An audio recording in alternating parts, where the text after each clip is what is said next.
So my name is Ben Larson. I'm now the Vice President of the Arts Fund, and this is our 4th year of doing the Artist in Residence.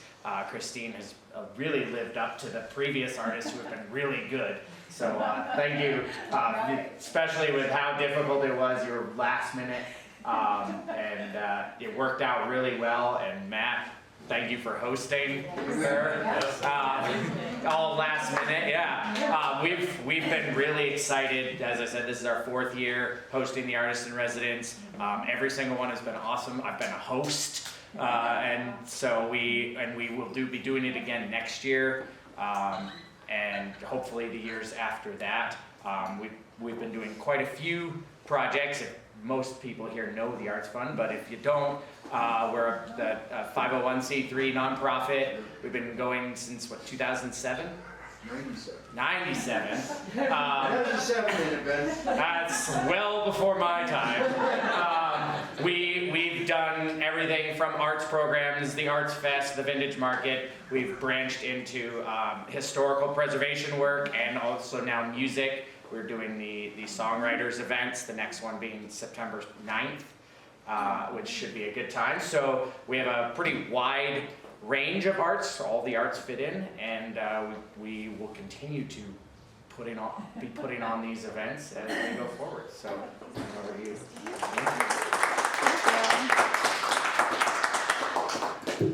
Thank you everybody for coming out to hear me talk about my work. This is going to be really fun for me because usually I was talking to Kelly before this. I usually do a lot of advocacy for all of my arts and humanities programs I do in Butte, but I never actually talk about myself, so this is going to be really interesting. And I get asked a lot, I was like, so why all the skeletons? And like today is your lucky day. We're going to talk about why all the skeletons.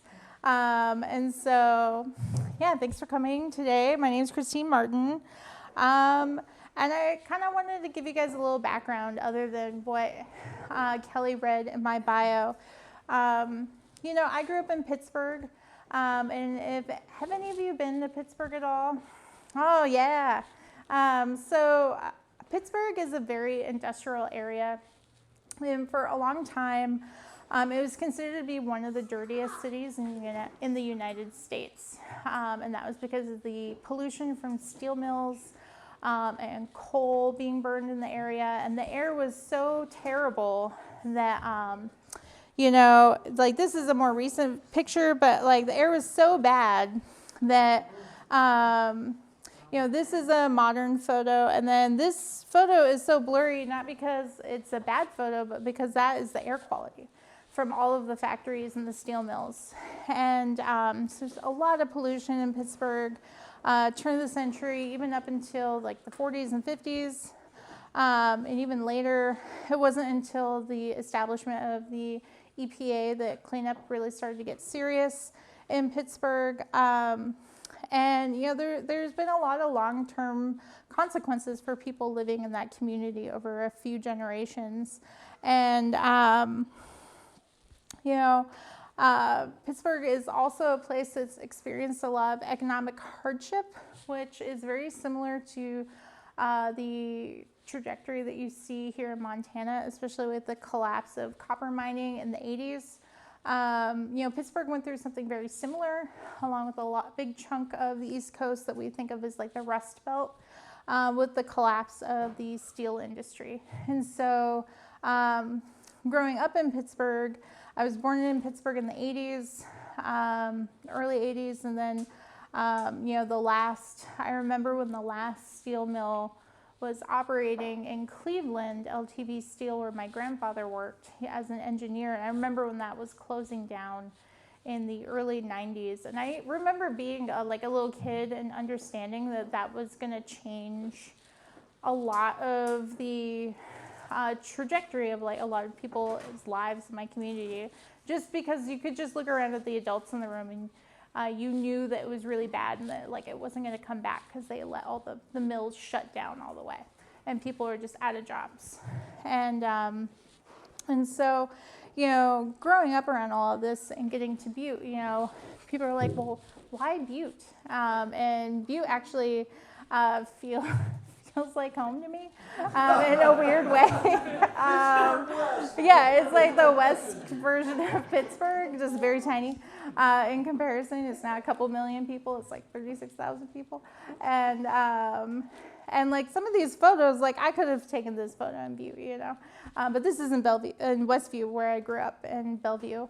And so I also want to talk about, you know, how economics, you know, can affect the trajectory of someone's life, especially if they want to be an artist. Because I didn't used to talk about this a lot until very recently. I've decided to be more open about this, but not that it's like a dirty secret or anything, but like my parents were teenagers when I was born, and so my mother and father met when my mom was 15, my dad was 16, and so I was born when my mother was 16 and my dad was 17, and part of my parents not getting in as much trouble is that my grandparents made them get married. However, you know, I would advocate to not do that only because what ended up happening is very sad. My father was in the foster care system, and because he got married, he became a legal adult. And so he got kicked out of the foster care system, and my mother was no longer, my grandparents weren't obligated to take care of my mother. And so the first year of my life, my parents lived in a car with me as a baby. And my dad, fortunately, the foster family that he had been with, the guy was a mechanic, and he trained him how to be a mechanic because my dad liked cars. And he got a job working in the mechanic shop and didn't drop out of high school. And, you know, there's all these stories of, like, my mom would, like, go in early in the morning and, like, wash up in the shop bathroom and then, like, go back to the car, and, like, eventually, like, someone kind of took pity on them and, like, rented them a room. But yeah, I mean, by the time my mom was 24, she had 4 kids. And so that's, you know, it's not ideal. She's a high school dropout. You know, she did eventually, you know, go back and get her GED. You know, my parents are very smart. They both come from families that, you know, like my grandpa's an engineer on one side, the other grandpa is, you know, a very successful businessman. And, you know, so they had a lot of ability, but, you know, right away they're at an extreme disadvantage. And so I experienced a lot of really extreme poverty growing up in Pittsburgh. And when you live in poverty like that, you tend to live in places that are the most affected by environmental issues. And so, like, I did not live in nice neighborhoods. I remember playing outside and, like, your feet being black from, like, how gross your back porch was, not because your house was dirty, but because of, like, it was a polluted area and there was a paper mill, and that's not good for your health. And just, you know, just witnessing a lot of poverty, you know, like, the places like, this could also be Butte. This is in Bellevue. You know, everything's very close together in brick. And this is very typical of, like, the kind of neighborhoods I would live in. And also, you know, like Butte, you know, a lot of boarded up storefronts after the collapse of the steel industry. So it wasn't like I was the only poor person. I was in a community of lots of people that were struggling in the same ways. You know, and this had been going on even before steel had collapsed. You know, if you want to read more about this, you know, one of the biggest problems in Pittsburgh and also in Cleveland is just the dumping of waste into the rivers. Pittsburgh is surrounded by 3 rivers: the Ohio River, the Monongahela River, and the Allegheny River. And so this is like a little boy, and he's playing, and, like, this is foam from chemicals, and, like, this is also just trash and chemicals and oil slicks. And these photos were taken in the 60s, and I got these from the University of Pittsburgh archives. You know, and so these are not terribly that long ago. And it's funny, when I moved to Montana, folks would be like, oh, have you been floating before? Do you go floating? I was like, I do not get in the river. Like, I don't want to come out with like an extra toe or something. Like, no.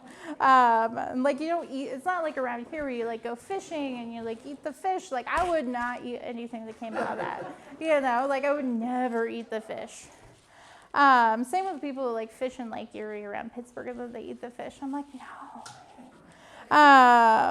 You know, they just have super high levels of like mercury and lead and just like all kinds of bad stuff for fishes. But yeah, and then these are just some more historic photos of like steel mills. And again, it's funny, like at my job at the archives and at the Chateau, I look a lot at historic photos of Butte. And this feels like Butte, except for I know this is steel and not copper. Same with all of these. And again, it's blurry, not because of the photo quality, but because it's smog, you know. And so, yeah, I mean, these are funny photos I pulled from, funny to me, I guess. These are 2 bars, and like I lived in that apartment above there with my family in this 1-bedroom apartment for, I think, the longest, like 3 years. We used to like move a lot, so these are like the places I remember. And if you've been to Pennsylvania, you know they have this thing where it's a drive-through liquor store, which is really messed up. And like, but up there is a studio apartment, and like my whole 6-person family lived in this studio apartment above this drive-through liquor store.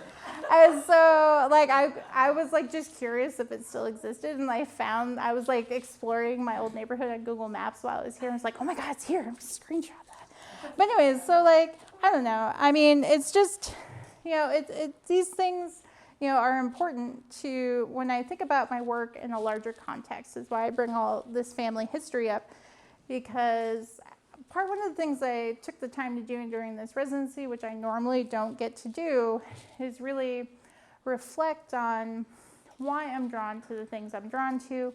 Why are these the things that I want to make? Why are these the places that feel the most homey to me?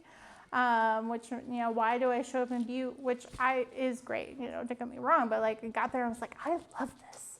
And like, and I, you know, I've lived in Missoula and other places, and I like Missoula, I think it's cool, but like Butte, like I love it so much more. And so it's been interesting, like going through like my own personal like archives of photos and things like that, and just kind of figuring out a little bit in a way that I haven't done since, 20 years ago when I was in college. Like, why do I like the things that I like? And so, yeah, so it's a little bit of my biography and like where I grew up. And so I ended up, you know, my parents eventually moved us to Ohio, where I went to a high school that was in a pretty wealthy school district.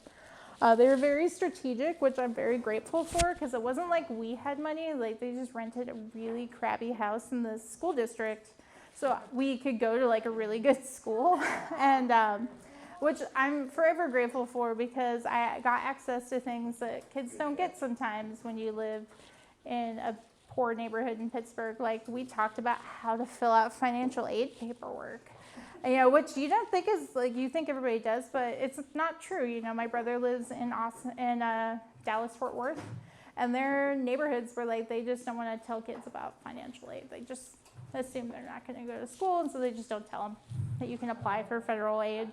You know, and you see the same thing in neighborhoods in Pittsburgh and Cleveland. They're not well off. But anyways, you know, I learned about how to apply for financial aid and scholarships, and my school also had a really good art program.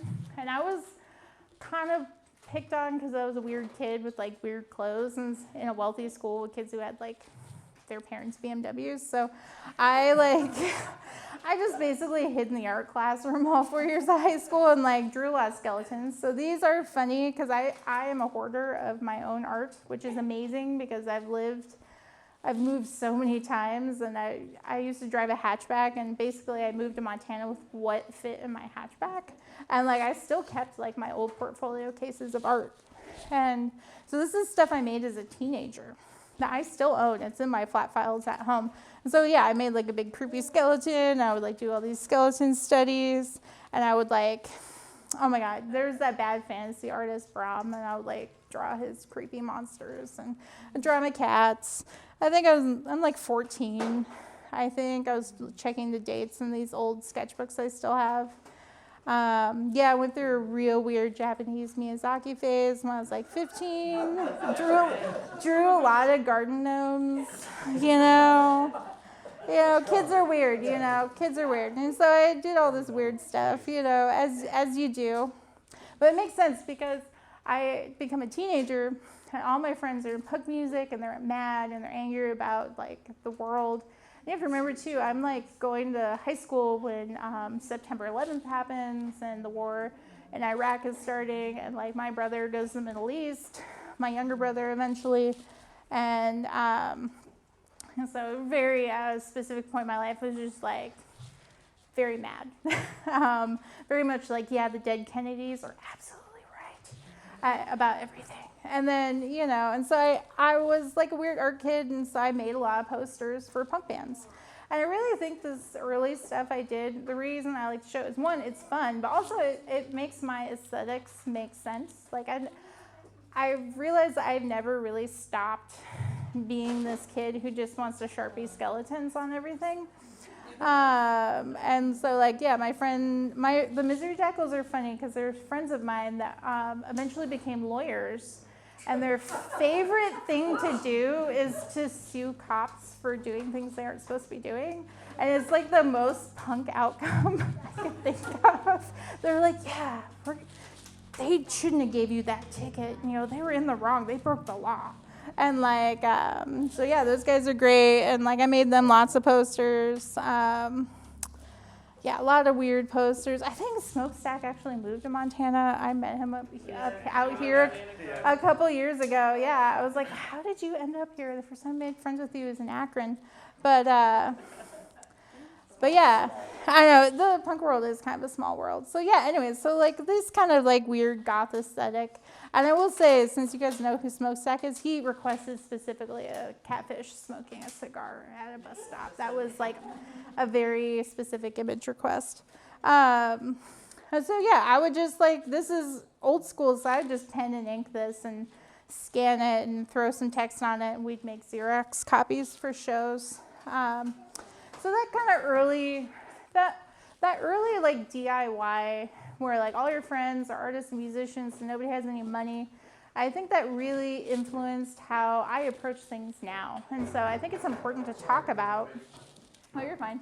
I think it's important to talk about because it's really how I do programming in my own job now and how I do art. It's like we didn't ask people for permission to do things. We would just strategize like, well, I don't have any money, but like, how can I still kind of do this thing? Like, who will let us do this thing?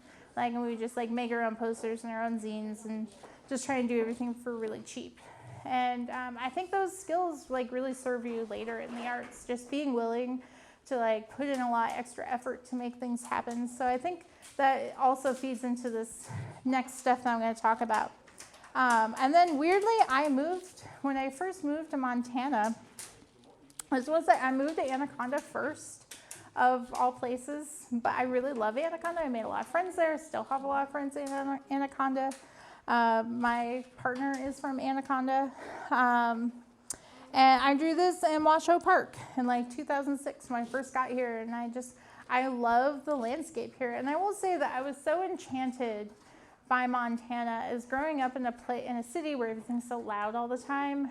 I love to tell people the very first time like I experienced like real silence without like cars and stuff was in Montana, and it was so special to me, and it really made a big impression. Like I moved here I like bounced back and forth a few times where I would just stay for the summer, and then finally in 2008 I stayed.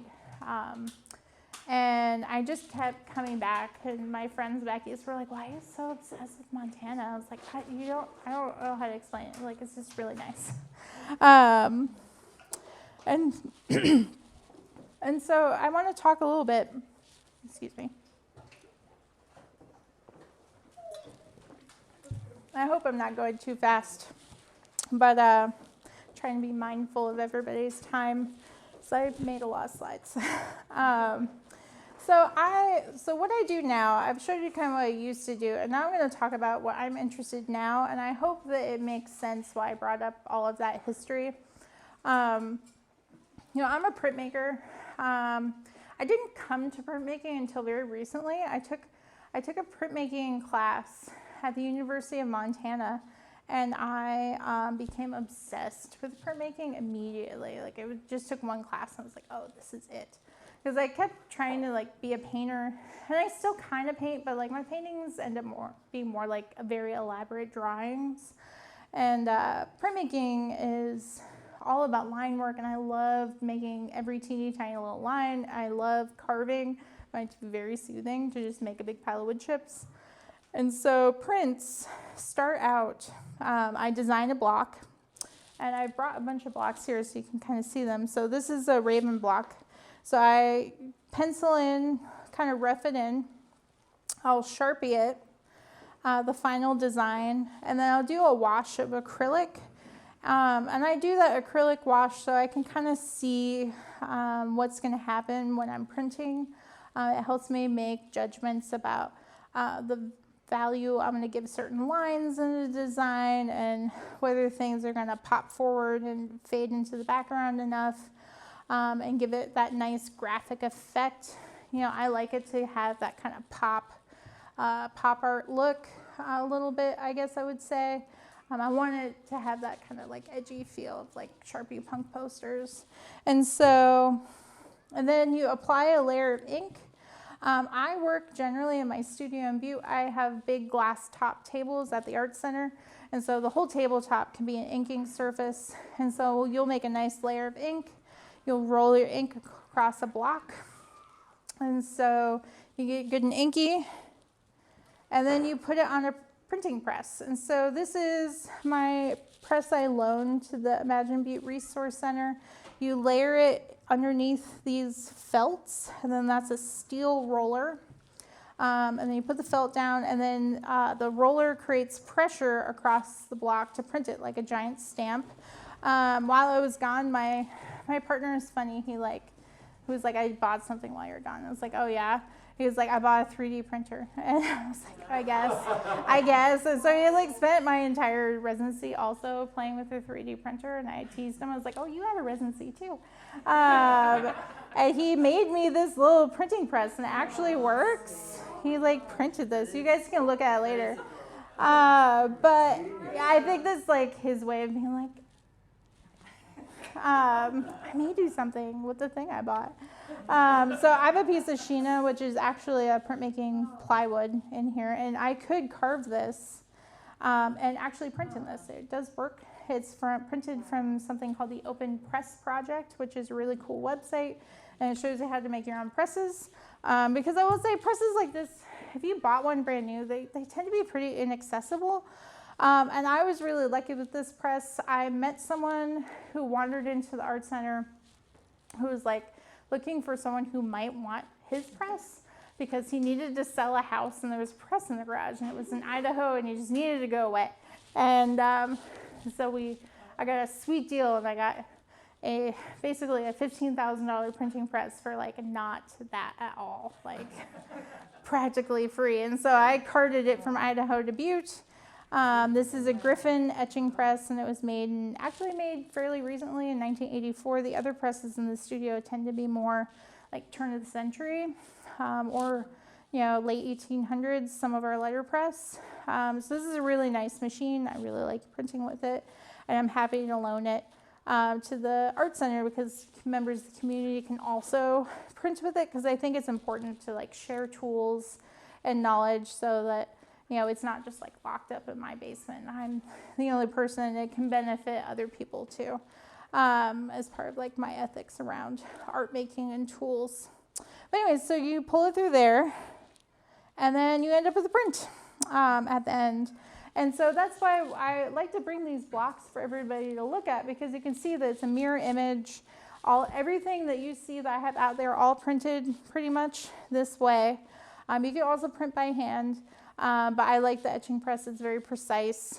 And for some of these editions like this or the moon print, I like to pull large editions of prints, which means like the moon, I did 100 of those prints.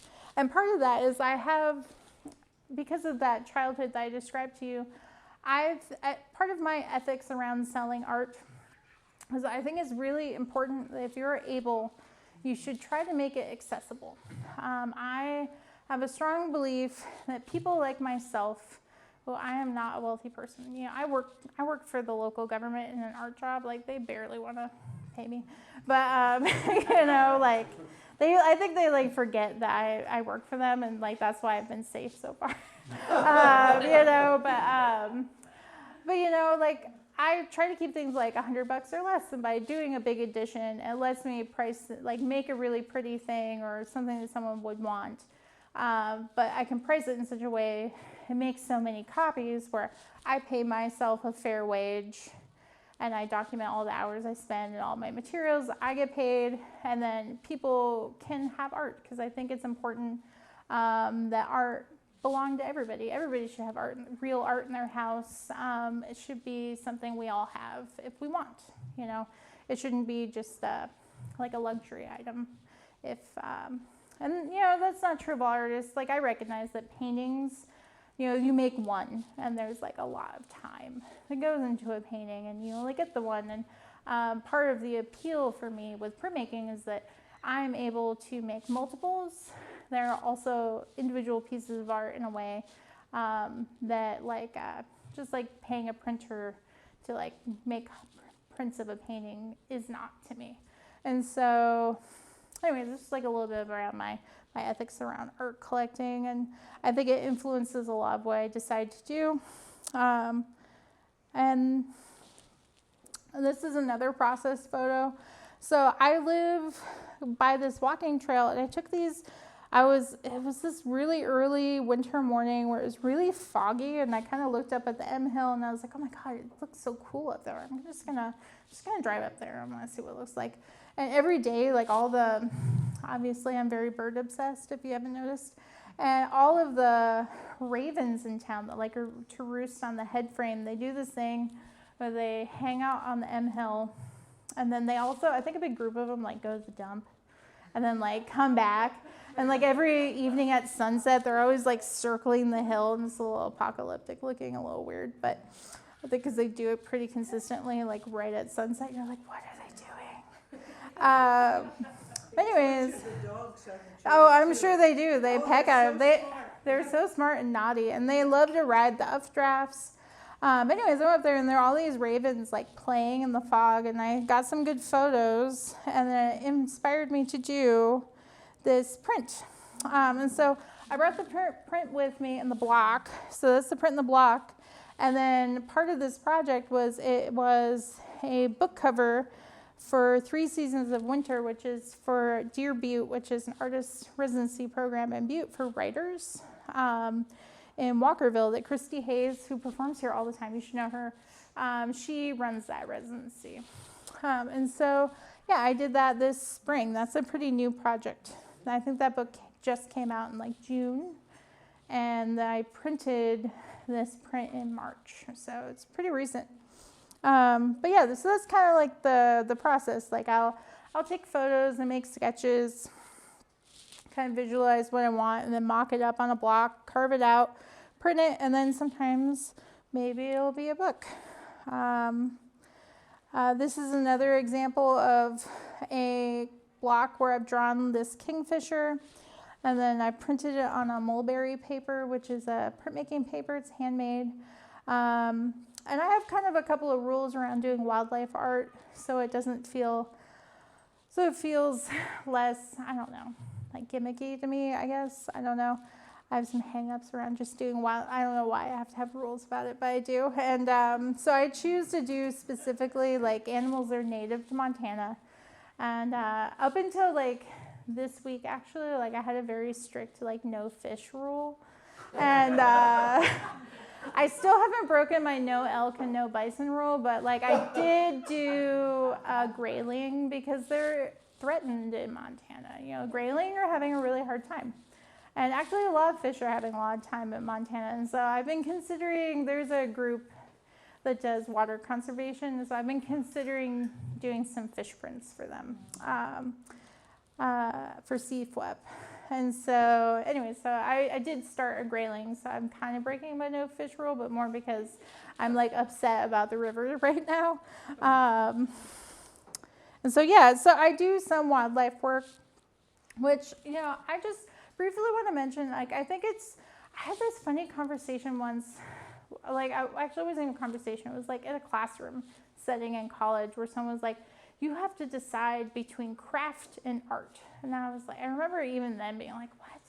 I was like, and this professor was like, you know, I make this certain kind of art and I don't even sign my name to it, but I sell it at art fairs. And then there's this other stuff that I do in galleries. And that's what I sign my name to. And I remember being like kind of offended, being like, well, why can't you, like, why?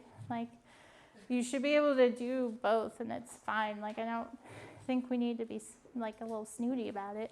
And and I think that's part of the problem, you know, like folks don't embrace the arts like they should because there's this like weird distance that I think some folks feel that there needs to be, and I argue against. It's part of my ethics where like I think everybody should have access to art. It shouldn't just be, you know, luxury collectors items always. Like there's room for everybody in the art market. And so like I think it's of value to me. I enjoy making these small prints. They help me refine my printmaking skills and my design skills. And I think that people can collect it and have it in their homes. That brings me a lot of joy. And like with this sharp-shinned hawk is actually a study I did before I did this big print. And then the moon block I actually did during the pandemic because my whole life, my whole job and everything I do is like very social. And so 2020 is a weird time. Also, I have a lot of like health issues with my lungs, so I had like stay home extra. Still got COVID and it was super annoying. But I made this moon print and the title is because of that time. It's the moon is a friend for the lonesome to talk to. Because I was just like going stir crazy in my house. And also I spent 80 hours carving this because you don't know this, but I know this. Circles are really annoying to carve. And that is just all circles. And I will probably never do a moon like that again. That was a lot. But it was a good block and I love it and people really like it. But it's meditative to make it. And so then I want to talk about the environmental themed work, which is the work like the nearest and dearest to me. That I'm doing in Butte, and why I make so many skeletons. And I hope now that you'll make those connections between like my early interest in, you know, the radical punk movement and DIY culture and why I want to talk about the Berkeley Pit and my art and with printmaking. And so I live in Butte, which if you don't know much about Superfund, it's the largest Superfund area in the US. And this Berkeley Pit in particular, which is a photo of up close, I got to do a tour with Montana Resources for actually open air. A different artist was staying in Butte and we arranged a tour of the Berkeley Pit for her work. And I tagged along and got to take all these great photos. And you know, the Berkeley Pit is the most toxic body of water on Earth. And it is a forever problem. It doesn't matter how much cleanup it is. The cleanup that's in Butte is all about keeping what happened there in place and not letting it migrate. So it's all about capping. You know, all those walking trails are actually, and parks uptown is a way of like sodding down and planting things so that all of that doesn't run off into waterways anymore and kill all the fish in the creek. The new water treatment plant pulls water out of the Berkeley Pit and treats it and can reintroduce it into the Blacktail Creek and Silverbow Creek. And, it's treated enough and it's safe because there are fish and all kinds of little insects and things that are very, finicky about where they live. They're able to keep living in the creek. But the Berkeley Pit will always keep filling up with the groundwater. So it's this forever problem you always have to deal with. And I have a good dear friend who describes the Berkeley Pit because someone else was complaining. They were like, why does nobody talk about the Berkeley Pit and Superfund? And I was like, you just got here, but I know that you don't know yet that there's like 5 nonprofits here. That's all they do is tell us about the Berkeley Pit. And like, you will meet them, trust me. But my dear friend, she described the Berkeley Pit once as like the Sphinx on the edge of town. Like, we all know it's there and we're all like dealing with it on some level psychologically. Like, we're very aware of the Berkeley Pit and how terrible it is, but like you can't actively think about it every day, you know, or you'll go crazy. Because you can't really do anything about it other than what's being done. And it's such a huge problem. And so anyways, I have a print over here of the snow geese. So in 2016, when I was living in Butte, and this unfortunately is the second time this has happened.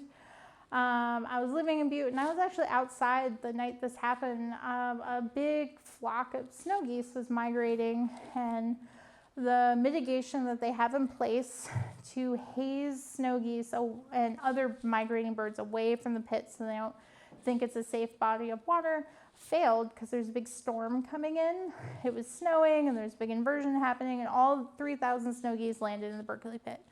All the geese died, but what happens is like they don't die right away. They all flew out, and so that picture I made is them flying out of the pit. And what happens is they proceeded to just leave the pit and then die all over town, which is the part you don't read about. And you had to call and report when you found one, because what happened is they would drink the water, like clean their feathers, and the water is so toxic that it would eat their stomachs, and then they would die a little bit later. It's very sad, and so that's what that print is about. It's about that's why it's debated. The title is a date, and that's the date of that most recent time.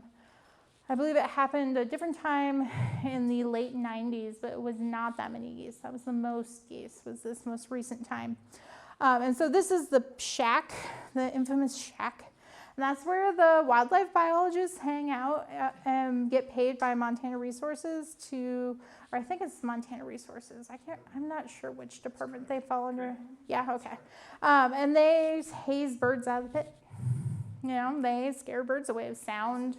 And they have all these like weird systems that are motion, and I hear them go off and they scare the birds away, and it's, you know, and I took some pictures of like these puddles because they were creepily blue, and you know, and they spend a lot of time trying to keep everything in the pit and not let it get out. And so, you know, they work really hard up here trying to keep birds out and do their best, but it's hard. You know, the Berkeley Pit, I think for the most part, you know, there's some older folks that were around when the pit became what it is, maybe, but like in general, like people my age, like we weren't like making those choices. And so it's kind of folks who are especially working in government now, who are like, you know, I'm going to be 40, so like, you know, we weren't the people who made these choices. We're the ones working in local government, talking about this and cleaning it up. And I have a couple of friends whose whole job is just working with the EPA and managing that Superfund site. And then this is where a town used to be. This is where Meterville, I believe, is the Italian neighborhood. And they moved a bunch of the houses, and underneath these piles of dirt, they just like buried whole buildings and stuff to make room for the Berkeley Pit. And then this is part of the Continental Pit, which is the new mining operation. And this is the Continental Pit, and that is one of the retaining ponds. And the Continental Pit, everybody talks about the Berkeley Pit, but that's the active mine, and the Continental Pit is actually much bigger than the Berkeley Pit. And same with the tailings. Yeah, behind that, yeah. Yeah, it's pretty big. It's a giant complex if you ever go back there. And it's kind of fascinating, like those trucks and stuff are huge. And yeah, so like, you know, I understand where most of the taxes in Butte come from mining. You know, it's like this, like love-hate, like Montana taxes for things like Montana Resources pay for a giant chunk of what makes Butte function. Same with like Northwestern Energy having their headquarters there, and like Town Pump having their headquarters there. But it's also difficult because, no matter how many things are in place, there's always going to be long-term environmental effects, and you have to like weigh that like when you choose to live somewhere. And so that's why I say like this whole mining complex is the sphinx on the edge of town. Like we're all aware of like the catch-22. Like, well, you need industry, you need jobs, and you need all this money, and you need things to have like police departments, fire departments, and like a hospital and services and streetlights and roads. But you know, there's trade-offs. And so I make a lot of art about, you know, growing up in these areas that are so overwhelmingly shaped by industry. You know, Pittsburgh, all the way the neighborhoods happened, you know, is all around steel mills. Same with like Butte. The way wildlife is affected in both of these places. And so I have this whole series of these surreal birds that I create. These are sparrows, which I use as a stand-in for kind of like the everyman, you know. They're like a European species that was brought to North America. They're not native. And then muskrats are the skulls, and then those are a water creature. You know, they're water rodents. And I kind of mix them up and morph them together and make this like fantasy creature. And so that's why the skull birds, you know, I'm talking about environmental stressors around these areas. You know, these are, you know, Berkeley pit mutants, but they could also very well be Pittsburgh mutants, you know. After those photos I showed you guys of the pit. Oh no. I wonder which one. Well, okay. Well, anyways, and then I did some silk screens where it was, you know, here's a regular sparrow, and then I did a mirror of, you know, this is a muskrat mutant. And then same with these woodcuts. So these are both woodcuts. I did bring one of the blocks and prints with me. These are fairly complex. They took a long time to make. And I carved these in MDF and printed them on that printing press, and they're form a diptych. And so this is meant to be the Berkeley pit, and then this is the way, when you look at it straight on, it kind of looks like stair steps. I'm trying to evoke that feeling. Same with this painting, which if you look at it closely, you'll understand why I'm like, my paintings are basically just really fancy drawings, because I just did layers of acrylic and pencil, and yeah, I can't just handle just making straight paintings. I don't know.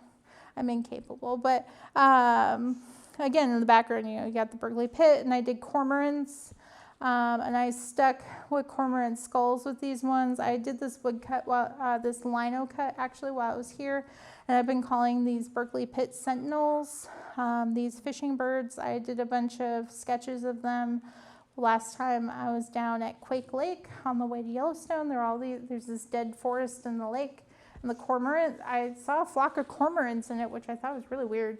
And they were just like drying their wings in these dead trees. And I took a bunch of photos and did some sketches, and I've been kind of using them, but putting them in the Berkeley pit because it also feels like a place I'd be. And then I've just been doing like these studies of the Berkeley pit a lot. And then, you know, this is another piece I did, but this is actually not about the Berkeley pit, but this author had seen, this publisher knew my work and thought it would match up really well with Sheila Black's poetry. And so she wrote this really beautiful poetry about living with her disabilities and just, and so I made this starling with a skull, and then his mouth is full of human hair, and then all this teeth in the nest, and I'm like making a nest out of teeth and human hair and oleanders and stuff. And I thought it turned out really well, and I was trying to just convey like the feelings. I read the book of poetry, and then I made this based on like kind of the images I was pulling, and I was really happy with this collaboration. I'm probably wrong, but it's interesting. I'm trying to think of what. Yeah. And so I just, you know, I was referencing a lot of imagery she had in the book. You know, she's talking about just dealing with dental problems and like mental health, and so the book really resonated with me. And so also, you know, especially with the teeth, you know, at the time, it's funny, I had braces for 4 years as an adult while I was doing this, and I've had a lot of like implants and dental work, and so I was like, oh God, yeah, that's right, teeth, we're gonna draw teeth. It's very cathartic. Having a lot of nightmares in that time about teeth, luxury bones. And so, yeah, I make a lot of work about the environment. That whole Lost Ornithology series that I do, I'm really talking about through wildlife, these massive changes in local ecosystems that are happening. And I'm not here to say you can't just be like, oh, we have to close every mine. It's like, it's not practical, we're not going to stop using our cell phones, and cell phones require metal, precious metals to make computers work and things like that. And but I would argue that maybe we got to start thinking about making things more recyclable and more repairable. And these are things I'm thinking about in printmaking. One of the things I was exploring during this residency, which I've not been extremely successful at, but I'm going to get there, is making recycled paper. And I made a friend in Butte, and I've been doing a lot of research around making my own inks out of plants and rocks that you can harvest here in Montana. She gets some really great colors for her paintings, and so I'm hoping to eventually make decent printing ink, because it feels a little weird sometimes making work about mining, and then when I look at my printer's ink, it's filled with, the reason why I get these beautiful pigments, is from mining, it's like I get beautiful cadmium and these great blues, and they're really awful for the environment. And so just trying to be a little more conscious of where my materials are coming from. And so that was something I've been thinking about that. And I'll talk a little bit more about open air more towards the end. But a big part of my life, though, in Butte, because of, the way I grew up, and I didn't get to do things as a kid unless they were free. So community programming and being a steward of a community space has been something that's really rewarding for me. And I run a lot of free youth programs out of the Clark Chateau where I work. This is the Chateau, if you don't know. It's a giant castle uptown by the library. William Clark built it as a wedding present for his son. And I take immense pleasure with filling it with low-income children all the time. I'm yeah. I like doing mining labor history exhibits in there. We have a whole labor history project right now, and I'm yeah, that's right. You would be so mad about it. But it is. It's the irony of it. I love it. It's satisfying. But anyways, the Chateau is beautiful, and it's a great place to work. This is a photo of New Songs for Butte Mining Camp, one of our history projects. I am the curator there, so I run the art gallery. This is an exhibit we had by Sarah Justice last summer. I run the Butte Art Walk in Butte, and so we host music events. So this was a free concert put on by the Montana Chamber Music Society, who sponsors a lot of free concerts. They brought these gentlemen in last year, and we got 50 people to show up, which I'm so happy. We probably couldn't have taken more on the second floor, but these guys play with the Berlin Orchestra and stuff like that. They're so great. And to get that close to that level of violinist and pianist, normally you spend thousands of dollars on a ticket at some benefit, and never in Butte. So happy to host that. And we have youth programs that are free for kids to come to on Thursdays in the school year. We have a high school program in the summer. And I run the Art Walk, and so Art Walk is super hopping in Butte. I think this last Art Walk we had 25 locations participating. And it was a lot. I've been actually kind of running that from afar. I've been making the map still, so that my coworker didn't get burdened with that. But Butte's really excited about the arts, and it's a really nice place to live. And a lot of what we do is super community oriented over there. And it leads back to that thing where I was talking about when I was young, and like we don't have money, you know, my job kind of pays for like my position and like the infrastructure of the building, but like I don't get a budget for programming at all. And so we have a nonprofit, the Root and the Bloom that Kelly mentioned. And so we generally operate with like not a ton of money in the bank, and we get a lot done. We have like youth programs and music events, and we do a lot of grant writing, and we have like ukulele club and book club. We do art walk, and you know, most days of the week there's kind of something happening there. And then we're open up for tours, and we really try to like make it accessible to the public as much as possible. And I just want to say that I've met a lot of people in my time in Philipsburg that talk about like, oh, I want to, you know, talk to you about how you guys do things. And I would just say like, you know, 9 times out of 10 when I take on a new project, like I have never done that project before. Like I don't know what I'm doing. And like when I took over the art walk, I think I Googled like other people's art walks, and like I downloaded like their application forms and like read like their things and just like made it work for Butte, I thought, the best. And I was like, well, and then I got quotes for like the physical maps that we print, and I was like, okay, well, it's gonna cost this much money a month, I'm gonna do this many art walks, I need to raise this much money, and then I sold ads and the map that equaled exactly that much money. And then I told the printer uptown, I was like, I have this much money for 5 months and this many maps, please don't change the price. I can only afford this. And like they were gracious about it because it was a local Butte company, and like I don't know how to do art walk, but I just kind of made it up. And I would like to empower more people to just realize that like you can just like show up and do stuff, and if it doesn't work as great as you think around organizing events or programs, you know, you just take note and like you just tweak it and like do it again. And yeah, I've never, even if something's been not as awesome as I thought it would have been, like I don't regret doing things generally. It just means like I just learned from it and it's better the next year, you know.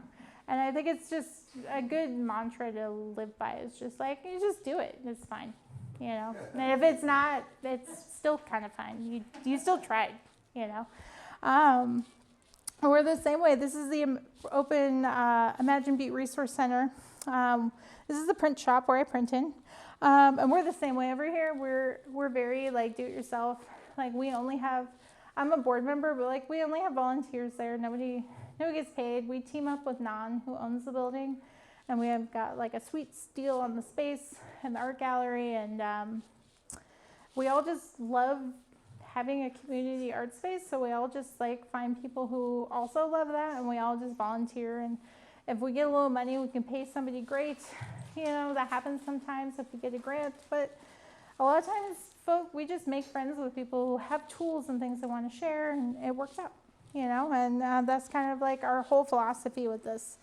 And then my next slide, I'll warn you, thank you. It does have a, we also distribute like free handouts from here. Generally they tend to be like a little, the backup story for like this particular postcard I'm going to show you that my partner helped me print is like we had like a really mean group of people in town who distributed a bunch of like neo-Nazi stuff on everybody's porches in my neighborhood, and I was real mad about it. And so I like dug back into my dead Kennedys, and we made this, and we let people take it home with them and like hang it up in their windows because they kept putting paraphernalia on our porches, and I was real mad. And that's my partner Dean, but we locked it up in the type, and we had this vintage man being like, stop. And they were super popular. I had to print those like 4 times. I think I made like 2,000 of those things. They got around in Butte.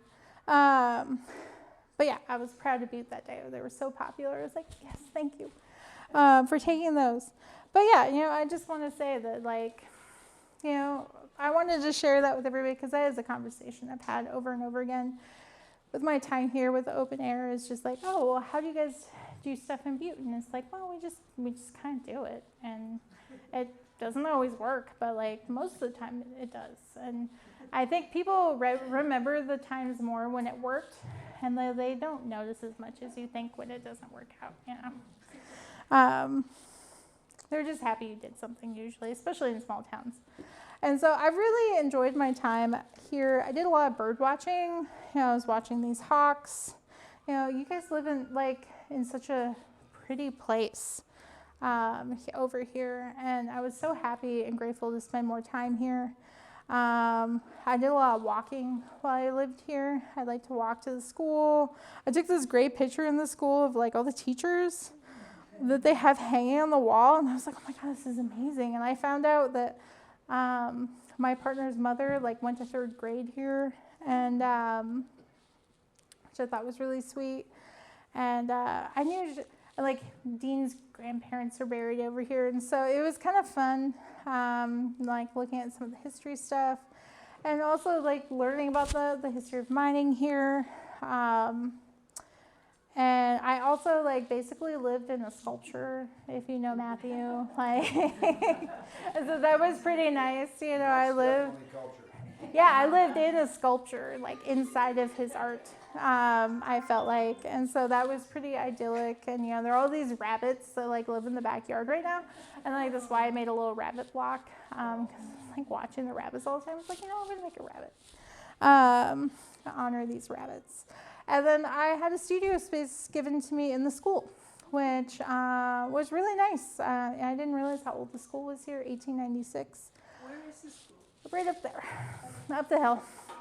And it's such a nice, well-lit classroom. I was able to, really zen out and make stuff. Sometimes I would forget to look outside and it'd be raining. I'd be like, oh no, I walked. But it wasn't that bad.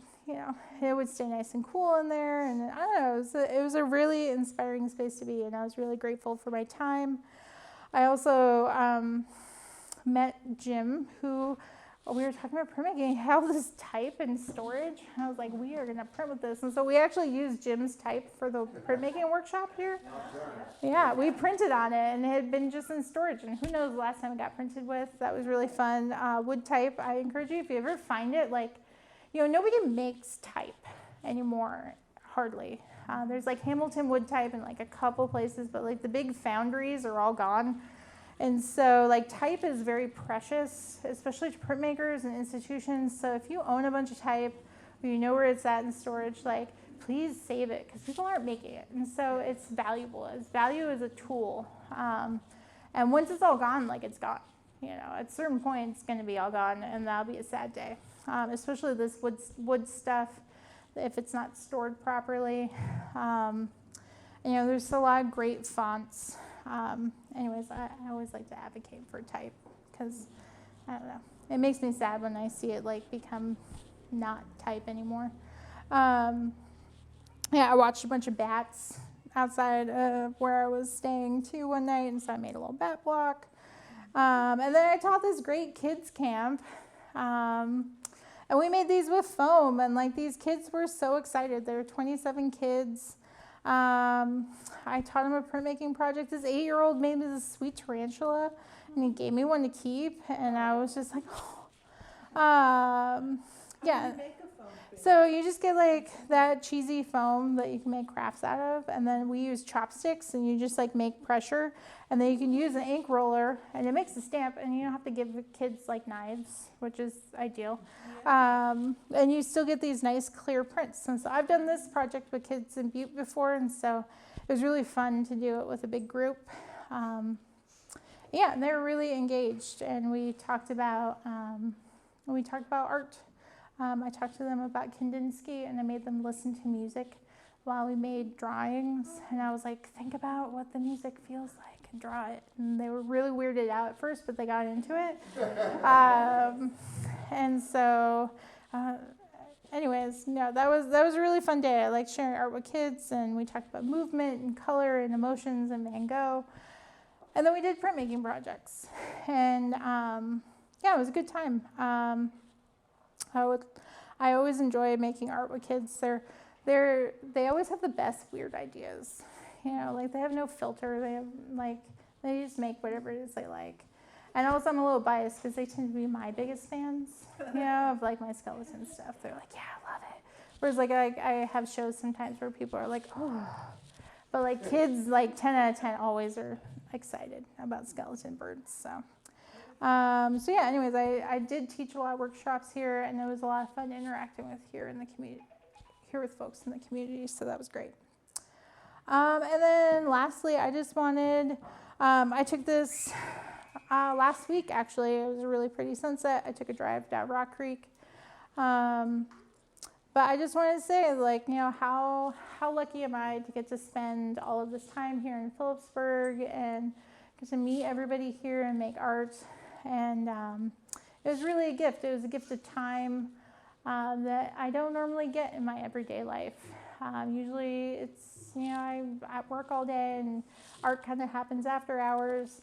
And so to get to be a full-time artist is a gift, and I'm really thankful to Open Air for the gift of time. Yeah, I think it's really important that you have time to make stuff. And like I said, I made a lot of really bad paper, and it's important to have time to like fail at art projects. I'm like, I'm gonna make good paper, but like sometimes you have to make a lot of bad stuff to get to the good stuff, and so it's important to have time to do that, you know.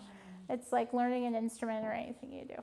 And so one of my future projects that moving forward is I talked about I'm making ink. I'm learning about making inks, and I want to start making prints about where I grew up in Pittsburgh, and I plan to travel back and harvest plants and grasses and things and incorporate it into papers that I print on. I'm doing the same with some stuff that I've harvested around Philipsburg, and also materials I've harvested around Butte, just like grass and stuff like that, just like little snips, like nothing that like damages a plant, or like I'm not ripping anything up by the roots, you know, not damaging the super fun to clean up, but you know, like a couple leaves, you know, and just put it in your paper. And I like the idea of just adding that layer of place to your printmaking. And recycling materials and trying to kind of be a good steward. So anyways, so I think that's mostly what, I just talked to you guys for a really long time, and I thank you for your time and patience. So.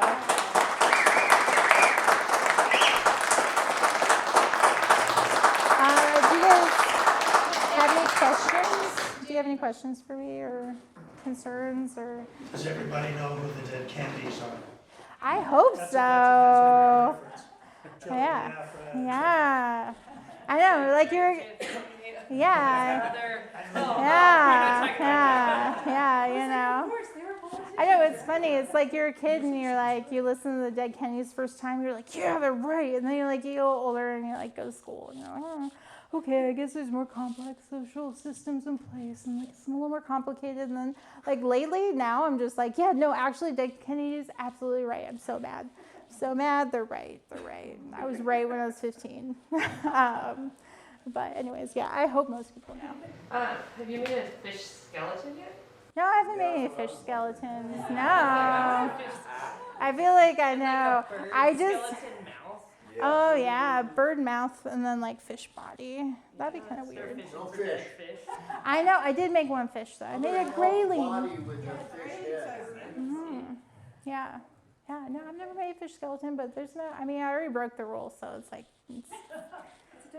Yeah, it's dead fish. It still counts. Kind of. Yes, Jim. This is kind of a comment because we came to that printmaking area you have, where you have, and it's an entire building with a coffee shop which we came to, and then a gallery. What will you tell your art friends in Butte about Philipsburg? Because we're a little caboose behind the train or something, but I was impressed with that art group. It really was a very, very Well, and that's kind of like, I wanted to, actually y'all have, everyone keeps bringing that up, and it's part of why I talked about it today, is just, I will tell my friends in Butte, like, Philipsburg is pretty cool, and I actually met a lot of artists here, you know, a lot of folks interested in art here, and making art here, and, you know, I think sometimes you sell yourself short because it's a small town, but, like, if you guys could, like, figure out a space, and, like, get some folks to volunteer some time and equipment and to hold some like open makerspace times, like you guys could make, like find that guy who's got the building of printing equipment and like you got a print shop right there, you know. Don't let it rust until it's nothing. You know, that stuff is worth something, even if you just clean it up and make it. I'm sure it's out of sorts, which is also where that comes from. When your type drawers are mixed up, you know, that's where that phrase comes from. Out of sorts, yeah. Yeah. And we've been delighted to have you, for sure. Thank you. Thank you. Yeah, thank you guys so much for your time. It's been great meeting everybody. I'm kind of sad to leave, but, you know. We're just down the road. Yeah, Good to see you. yeah. Sometimes. Yeah, I'm only an hour away. If you guys want, every Tuesday we do open print night, so 5 to 8 p.m. I like to be there printing, so, or teaching, depending on who shows up. Sometimes it's just me, so I just like doing my own stuff. But other times we get a whole group of people who just, you can usually do a project, and it's $10 donation. Yeah. Yeah, usually you don't get access to that outside of the university systems, because like I said, printing presses are expensive, you know, and we're lucky. The National Affordable Housing Network owns that building, and so that's why it's like a building full of nonprofits. You know, the local Habitat owns it, and they are converting the upper floors into affordable housing eventually, and then that's why there's the gallery and all of that stuff downstairs and the clay studio now. Thank you so much.